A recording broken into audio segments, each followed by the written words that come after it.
अश्लील विचारों को कैसे रोकें? मनुष्य का मन बहुत ही चंचल होता है और इसलिए मन में कई तरह के विचार उत्पन्न होते हैं। क्षण भर में ही व्यक्ति का मन कई चीजों को सोचने लगता है। इसलिए तो कहा जाता है कि मन को काबू करना आसान नहीं। लेकिन गौतम बुद्ध मन को नियंत्रित करने के आयामों के बारे में भी बता चुके हैं। मन में विचारों का आना गलत नहीं है कि लेकिन मुश्किल तब हो जाती है या विचार ऐसी परिस्थिति में गलत होते हैं जब मन में अश्लील विचार आते हैं। कभी कभी तो ना चाहने के बावजूद भी मन में अश्लील विचार आते हैं। अगर आपके मन में भी ऐसे विचार आते हैं तो गौतम बुद्ध की इस कहानी से आपके विचारों में जरूर बदलाव आएगा। बुद्ध अपने भिक्षुओं को उपदेश देने के साथ ही उन्हें भिक्षाटन के लिए भेजते थे। एक बार उन्होंने अपने भिक्षु भरत को भिक्षा लेने के लिए एक श्राविका के घर भेजा। भरत पूरे रास्ते मन में यह सोचते हुए श्राविका के पास गया कि आखिर आज भिक्षा में क्या भोजन खाने को मिलेगा, क्योंकि भरत चंद्रुवंश के राजकुमार थे और बुद्ध के सानिध्य भिक्षु के रूप में दीक्षित हुए थे। हमेशा भरत को महल में खाने के लिए स्वादिष्ट पकवान मिलते थे, लेकिन आज भिक्षा के रूप में उसे जो भी मिलेगा संतुष्ट होना पड़ेगा। श्राविका के घर पहुंचकर भरत ने भिक्षा मांगी।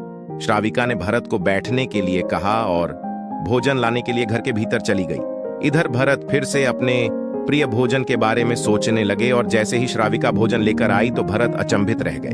भरत ने देखा कि श्राविका ने उनके लिए उनके पसंदीदा पकवान परोसे हैं और अपने प्रिय भोजन को देखकर वह खुश हो गए। भोजन ग्रहण करते हुए भी भरत सोच रहे थे कि महल में तो उन्हें भोजन के बाद विश्राम करने की आदत है, लेकिन आज उन्हें भोजन के बाद वापस तेज धूप में चलकर आश्रम जाना होगा। लेकिन भोजन के बाद श्राविका ने भरत को कुछ समय के लिए विश्राम करने का आग्रह किया।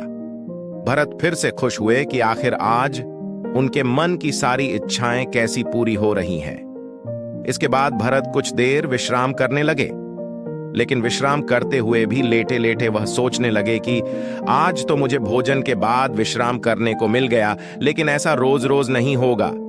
जब भरत विश्राम के बाद उठे तो श्राविका ने कहा कि आप जब तक चाहे यहां ठहर सकते हैं। भरत अब समझ गए कि यह कोई संयोग नहीं हो सकता।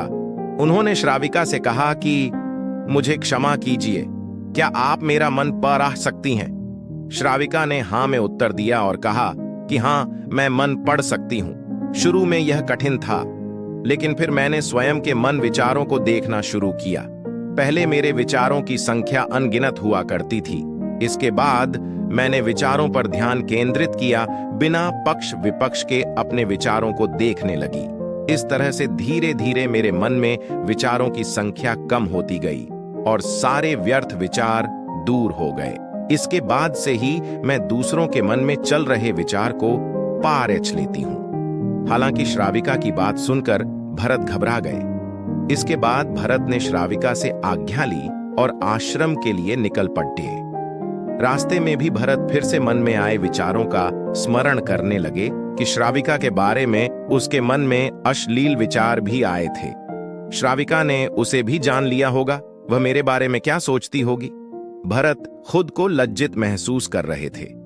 भरत ने आश्रम पहुंचकर गौतम बुद्ध से कहा कि अब मैं कभी भिक्षाटन के लिए नहीं जाऊंगा। बुद्ध ने भरत को पास बुलाया और कहा कि क्या हुआ है, तुम मुझे सारी व्यथा बताओ। भरत ने सारी बातें बुद्ध को बताई। इसके बाद बुद्ध ने कहा कि अगले 1 हफ्ते तक तुम भिक्षाटन के लिए उसी श्राविका के घर पर जाओगे, लेकिन तुम्हें इस बात का ध्यान रखना होगा कि कल भिक्षाटन के लिए जाते हुए तुम अपने चित्त को पूरे होश में रखना। तुम्हारे भीतर क्या विचार उठे उन पर ध्यान केंद्रित करना और यह भी ध्यान रखना कि तुम्हारे मन में कौन सी वासना उठ रही है। तुम कल इन सभी चीजों को ध्यान में रखकर जाना और इसके बाद मुझे वापस आकर बताना। अगले दिन भरत भिक्षाटन के लिए गए। बुद्ध के बताए अनुसार वह पूरे रास्ते अपने होश को जागृत रखते हुए चल रहे थे। जब श्राविका का घर आया तो भरत ने भिक्षा मांगी। उसके भीतर कोई वासना नहीं थी और ना ही कोई विचार उत्पन्न हो रहे थे, क्योंकि उसने अपने मन को पूरी तरह जागृत रखा था।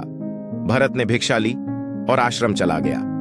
भरत ने बुद्ध को प्रणाम किया और कहा कि आज उसे जिस आनंद की अनुभूति हुई वह पहले कभी नहीं हुई। दोस्तों, चैनल को सब्सक्राइब करने से आपको नई वीडियोस की नवीनतम जानकारी प्राप्त होगी और आपका समर्थन हमारे लिए महत्वपूर्ण है।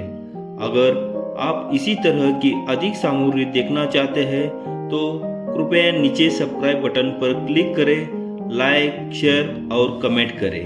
Thank you.